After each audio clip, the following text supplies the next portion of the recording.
Kita akan membaca dari kitab Yosua pasal yang pertama. Sesudah Musa hamba Tuhan itu mati, berfirmanlah Tuhan kepada Yosua bin Nun, abdi Musa itu demikian. Hambaku Musa telah mati, sebab itu bersiaplah sekarang, seberangilah sungai Yordan ini, engkau dan seluruh bangsa ini menuju negeri yang akan kuberikan kepada mereka, kepada orang Israel itu. Saudara, selama sekian tahun Yosua hanya menjadi asisten dari Musa, mengikuti Musa selama Musa memimpin bangsa Israel. Lalu saudara bisa membayangkan selama ini tidak terlalu banyak pendelegasian yang dilakukan oleh Musa kepada Yosua, tetapi cukup sering Alkitab mengupas fakta bahwa Yosua mengikuti Musa dari belakang. Yosua mengikuti Musa ke kemah pertemuan. Yosua mengikuti Musa seperti asisten yang mengikuti bosnya, pimpinannya. Nah saudara, tapi secara langsung Yosua dipercaya untuk memimpin orang Israel itu belum terlalu banyak pengalaman yang ditunjukkan oleh Alkitab. Kemudian saudara bisa membayangkan tiba-tiba Musa yang selama ini menjadi tempat harapan, tempat dari Yosua bergantung, tiba-tiba Musa itu mati. Lalu Yosua dalam sekonyong-konyong diberi beban untuk memimpin orang Israel yang modelnya seperti itu. Bayangkan kalau saudara yang tiba-tiba dikasih kepercayaan nih untuk memimpin satu kelompok yang modelnya suka berontak, suka ngeritik, suka komplain, suka mengeluh, sebentar-sebentar bikin kebijakan apa diprotes, bikin begini disalahin lagi. Nah saudara bisa membayangkan betapa ndak enaknya dipercaya seperti itu.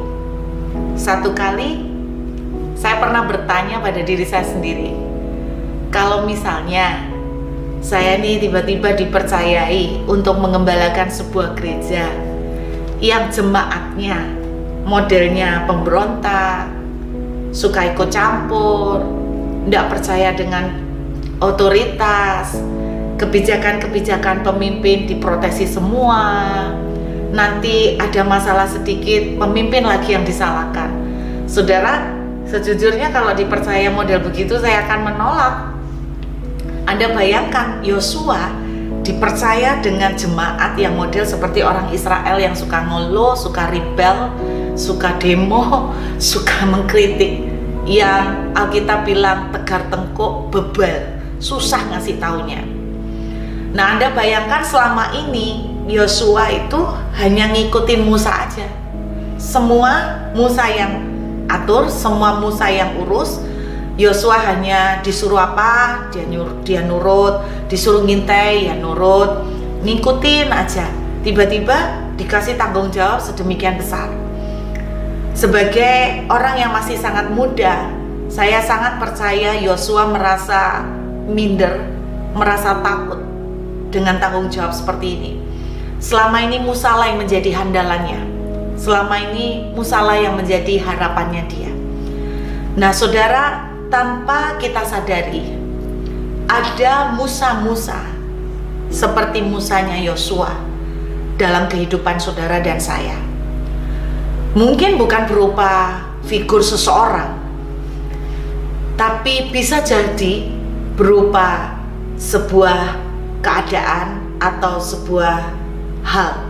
Misalnya, mungkin selama ini yang menjadi Musa dalam kehidupan saudara adalah pekerjaan saudara. Mungkin juga yang menjadi Musa dalam kehidupan saudara adalah tabungan saudara. Ada orang pernah membuat statement seperti ini, saudara. Tabungan saya ini bakal bisa menghidupi anak cucu sampai 7 keturunan. Pokoknya selama anak cucu walaupun tidak mau kerja, males, tidak apa-apa, pokoknya tidak main perempuan, tidak judi, tidak minum, pokoknya selama mereka tidak melakukan 3 hal ini, pokoknya mereka walaupun tidak kerja, cuma tidur, makan di rumah, katanya kekayaannya dia sanggup memberi makan sampai 7 keturunan tidak akan habis. Wow, saya bayangin seberapa banyak ya. Tapi saudara, namanya orang, kehidupan manusia tidak ada yang bisa memprediksi. Walaupun kekayaan tersimpan untuk 7 keturunan itu tidak habis, bisa loh saudara, sesuatu itu terjadi terhapus dalam semalam. Mungkin karena bencana, mungkin karena wabah, bisa apa saja. Bisa bahkan peraturan pemerintah yang membuat semua harta itu juga terkena imbas dari polisi pemerintah. Apapun bisa terjadi. Ada orang-orang yang mempunyai musa-musa yang digandoli dalam hidupnya. Ada yang berupa seperti yang saya bilang tadi, kekayaannya dia, tabungannya dia. Ada yang mungkin berupa pekerjaannya dia.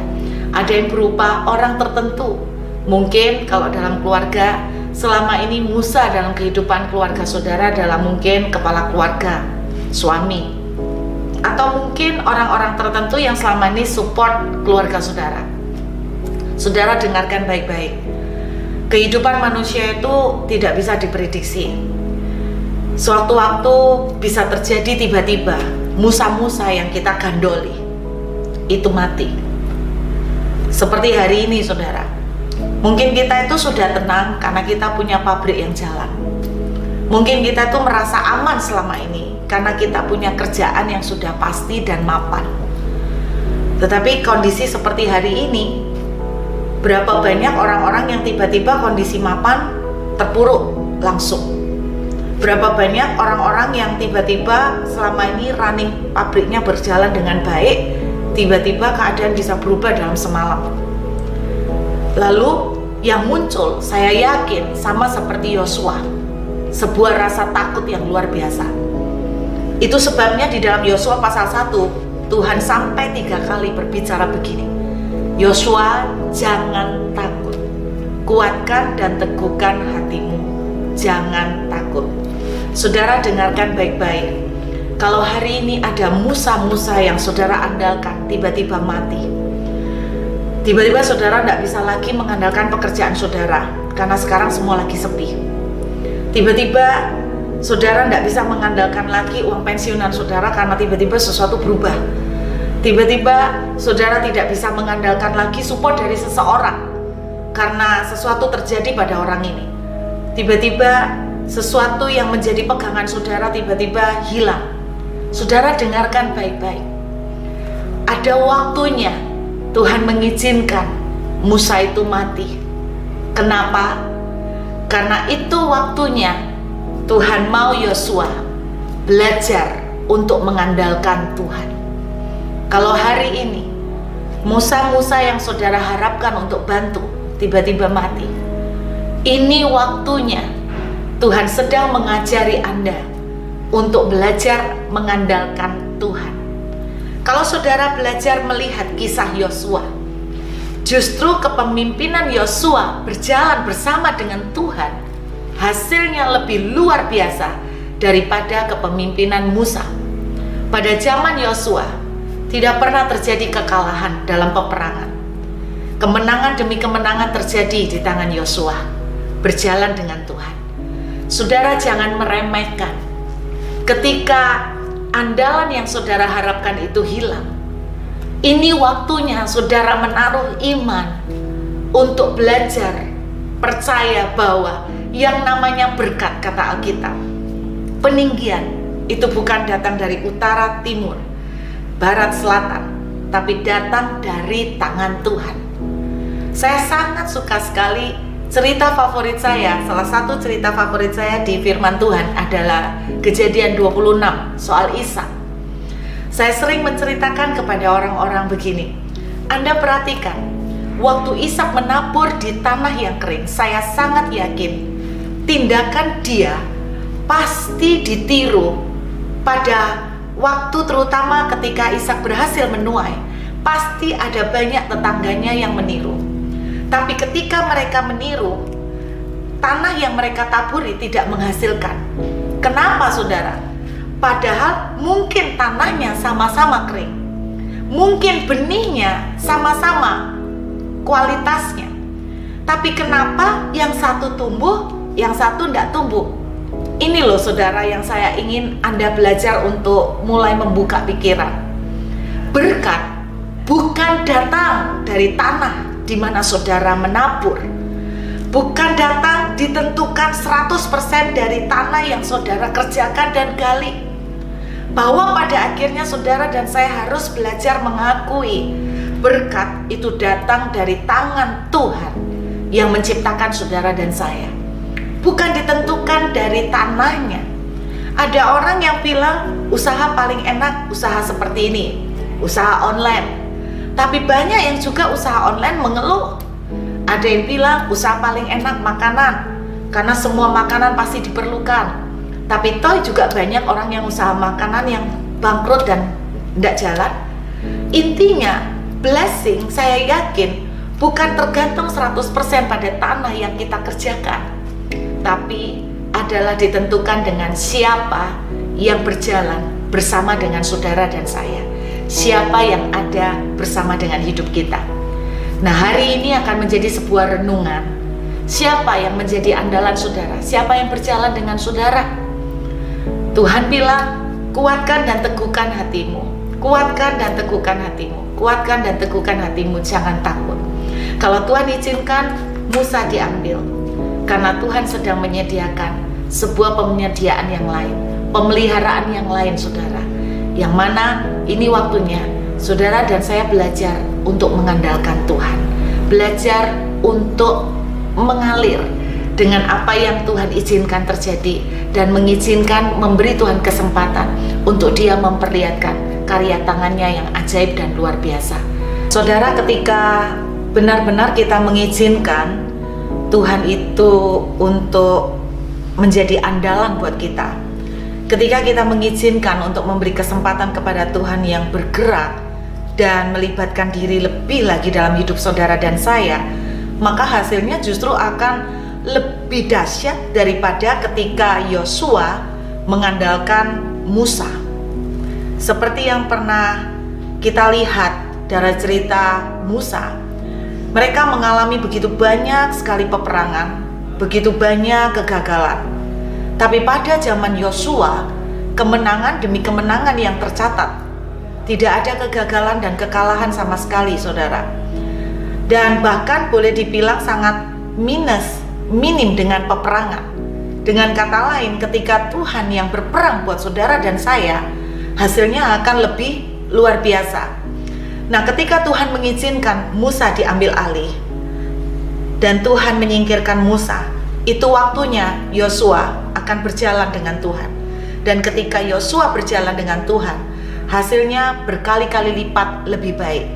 Di Alkitab sangat banyak sekali bukti-bukti yang menunjukkan bahwa ketika Tuhan yang mulai turun tangan, maka yang dilakukan oleh Tuhan itu jauh lebih baik daripada sebelumnya. Salah satu contohnya ketika kisah 5 roti 2 ikan saudara. Dalam cerita mengenai 5 roti 2 ikan, Alkitab tidak menceritakan bahwa roti ini seperti apa, tapi sebenarnya roti yang dipersembahkan kepada Tuhan Yesus ini adalah roti jelai. Itu artinya roti yang dalam kualitas yang sangat bawah lah saudara ya. Kemudian Alkitab menuliskan bahwa ketika roti-roti ini dibagi, maka yang diberi makan adalah 5.000 orang laki-laki, belum terhitung wanita dan anak-anak. Dan saudara lihat di sini, ketika Tuhan ikut campur bergerak, maka terjadi kelipatan dalam jumlah yang gila-gilaan. Tapi bukan hanya di kelipatan jumlah yang terjadi, dalam hanya di kuantitas saudara. Karena ternyata Alkitab menuliskan begini, semua orang yang ada di situ makan sampai kenyang. Logikanya saudara, kalau orang itu makannya sampai kenyang, maka tidak mungkin roti yang dibagikan itu adalah sama roti jelainya. Saya sangat percaya bahwa ketika mereka membagikan roti-roti itu sampai semua orang itu makan sampai kenyang, berarti roti itu terjadi perubahan di dalam proses mujizat, itu terjadi perubahan di kualitas. Jadi bukan hanya jumlah yang berlipat, tapi juga mutunya yang diganti oleh Tuhan. Saya mengerti, inilah arti dari Efesus pasal 3 ayat yang ke-20. Bagi dialah yang dapat melakukan jauh lebih besar, jauh lebih banyak dari yang saya dan saudara doakan. Bagi dialah yang dapat mengerjakan jauh lebih banyak, lebih dahsyat, lebih besar, lebih berlipat-lipat ganda, lebih baik daripada apa yang saudara dan saya doakan. Mungkin ketika kehadiran Musa bersama dengan Yosua, diiringin oleh Musa, seandainya Tuhan tidak mengangkat Musa, seandainya Musa diberi umur terus panjang, saya yakin kemenangan-kemenangan yang diraih oleh Yosua tidaklah akan sebanyak ketika Yosua tidak ada Musa, dan benar-benar hanya Yosua dengan Tuhan. Karena itu saudara, jangan putus asa. Kalau hari ini Musa yang saudara harapkan, yaitu pekerjaan saudara sekarang sedang tidak bisa dijagain lagi, sudah tidak bisa diharapin. Setiap bulan selalu dapat income segini, tapi melihat kondisi seperti ini, semua berubah drastis, bukan hanya turun tapi mungkin terjun bebas. Saudara sudah tidak bisa ngarepin ini lagi. Saudara jangan putus asa. Ini waktunya. Saudara, Tuhan mau unjuk gigi nih ceritanya. Ini waktunya. Tuhan berkata, "This is my time." Ini saatku untuk berperkara. Saudara, karena itu jangan sampai keadaan seperti ini membuat saudara semakin down. Dan saya cuma ingin mengencourage saudara supaya saudara tetap bangkitkan pengharapanmu. Ini waktunya Tuhan mau show off, kata orang. Tuhan mau tampil, Tuhan mau tunjukkan kemampuannya, Tuhan mau nyatakan kuasanya. Dan ini saatnya, justru ketika seperti ini adalah kesempatan yang terbaik untuk kita menyediakan sebuah bejana bagi Tuhan untuk bekerja. 5 roti dirubah Tuhan menjadi ribuan roti dengan kualitas yang jauh lebih baik. Saudara, perhatikan berbagai contoh di Alkitab. Tuhan sanggup mengerjakan. Saya ingat sebuah cerita mengenai Petrus menemukan uang koin di dalam mulut ikan. Saudara, cerita ini sebetulnya menunjukkan ke saudara dan saya bahwa kita nggak bisa 100% terus-menerus berharap kepada Musa. Suatu saat kita harus berdiri hanya dengan Tuhan. Dan bila perlu saudara, setiap hari bersama dengan Tuhan. Tiap hari melangkah dengan Tuhan. Nah, waktu Petrus mendapatkan koin dari mulut ikan, nah itu ilustrasinya seperti begini saudara. Kalau kita, logika kita kan mikirnya gini, gimana sih kita dapat uang? Kita dapat ikan, ikannya kita jual ke pasar, lalu kita dapat uang. Jadi yang terjadi pada Petrus, dapat ikan tapi cuma 1, tapi ada koin di dalamnya. Jadi intinya walaupun kalau cuma 1 kan istilahnya mau dijual ke pasar berapa, mau cuma 1 lagian. Terus tapi Alkitab mengatakan ada koin di dalamnya. Itu artinya begini, Tuhan sanggup bekerja di atas dari hukum alam. Tuhan sanggup bekerja di atas dari batas-batas kemampuan saudara. Tuhan sanggup memberikan blessing buat saudara, melampaui toko saudara, melampaui pabrik saudara. Saya menyaksikan di televisi begitu banyak toko-toko ditutup sampai tanggal sekian bulan April. Saya cuma berpikir begini, kalau toko ditutup otomatis pelanggan tidak datang. Kalau pelanggan tidak datang, otomatis nggak ada pemasukan. Tapi saudara dengarkan baik-baik, Tuhan kita sanggup bekerja di atas toko kita, beyond, di atas, di luar, mengatasi dari semua track normal yang selama ini kita lakukan. Karena itu jangan putus asa, bangkitkan iman saudara. Ini saatnya Anda dan saya belajar mengalami Tuhan secara nyata dalam hidup kita. Selamat mengalami mujizat. Tuhan memberkati.